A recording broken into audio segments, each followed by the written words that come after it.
And welcome back to 10 Count. I'm Steve Kim, joined by Michael Baca and the editor of Ring Magazine, Doug Fischer. On the night of April 7th, it's showtime from a venue to be determined, but we have a junior middleweight unification. Erislandy Lara takes on Jarret Hurd. Guys, you know me, I am the leader of the Thundering Hurd bandwagon. I really like him. He's an action fighter. He's hit and get hit. I think that Lara is at that point. He's going to be pushed off the cliff. And I get flashbacks of a fight that happened about 4 or 5 years ago. Pero Angulo was this close to beating Lara at the StubHub Center, where this fight might actually end up. Is it that time? It could be. Lara's been around a long time. He had a lot of amateur fights. He's been in some tough matches. The Angulo fight was tough. The fight with Paul Williams. Paul Williams. Paul Williams, yeah, Paul Williams. That was a difficult fight. He's been a player in the junior middleweight division for several years. I think he's had the WBA title, the regular version, and just the established version, going back to 2014. So we're talking 4 years as a title holder. And he's had, a few cracks at the big time with Canelo Alvarez. Just came up short there. But it might be his time. It might be, but I just think stylistically he presents some problems for Hurd. Hurd is there to be hit. He's there to be befuddled by somebody who can not only move but punch on the fly.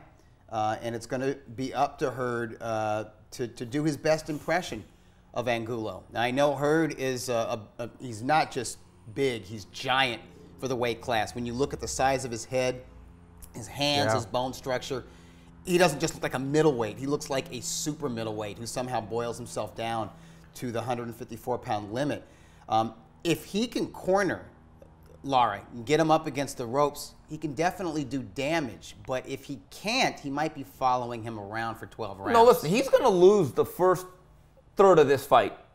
After 4, he'll be down 3-1, 4-0. Well, think about the guys who did that. Think about the guys who outboxed him. There was Harrison, and then there was Austin Trout. And those guys aren't in Lara's class. We saw when Lara fought Trout, it was no contest. And Harrison is nowhere close to the Cuban. And one thing about Cubans, they're not really concerned about appeasing the crowd. No. He's not going to take unnecessary risks in there. I am looking forward to this fight. I mean, the only time I enjoy watching a pure stick and move boxer, southpaw, hit and run cat like Erislandy Lara is when he's in with a pressure fighter. So at least we do have that style matchup. But it's going to be up to Hurd not to just stalk him, but to really go after him. And we'll see if he can cut the ring off. He really wasn't able to do it in the first half of the fight against Harrison or Trout, but he did eventually catch up to them. Yeah, Mike, did you ever think you'd see an African-American fighter be compared to Antonio Margarito? Because I've actually seen that on Twitter. No, it's a good comparison, though. I like it. But one thing, especially in this matchup regarding Hurd, in that last fight against Austin Trout, his footwork looked terrible. And I remember talking about it leading up to, eventually Hurd got going, and eventually won the fight. But his footwork looked so bad, and it almost looked amateurish at times. I don't know if that has reason to do with just, his no-nonsense style, come forward, let me just, overwhelm this guy, which he eventually did. Yeah. But Erislandy Lara now, of course. Think about his footwork. It's tremendous. Yeah. Now, you bring up a good point, him being, in the fight game for a very long time. I think he'll be preparing for this fight. Maybe with a little bit more drive, considering he hasn't had a big fight since that Canelo match 3-4 years ago. Yeah. So I'm looking forward to this matchup. Anytime there's a unification fight, I'm down for it. Down for it, 100%. Yeah, Hurd's going to have to work on cornering and cutting off the ring. That's obvious. Everyone talks about cutting off the ring, and less than 3 guys in boxing actually know how to execute it. The one thing that I like about Hurd, though, he has a beard. He understands every fight has a price. Like, look, I thought Austin Trout was at the very tail end of whatever his prime is. For 7-8 rounds, that was a real battle where I think Austin built the lead.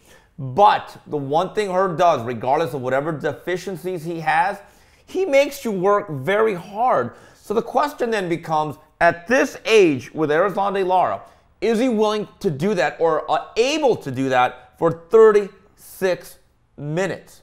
So that's the big question. Now, looking at the light middleweight class, I'm looking at some of these names: Austin Trout, Julian Williams, Kanat Islam, Michel Soro, Brian Castaño, very rugged guy out of Argentina, and then Erickson Lubin. Whatever happened to him? Kind of a vacuum in this division, isn't there? Yeah. Well, you didn't mention Jermell Charlo.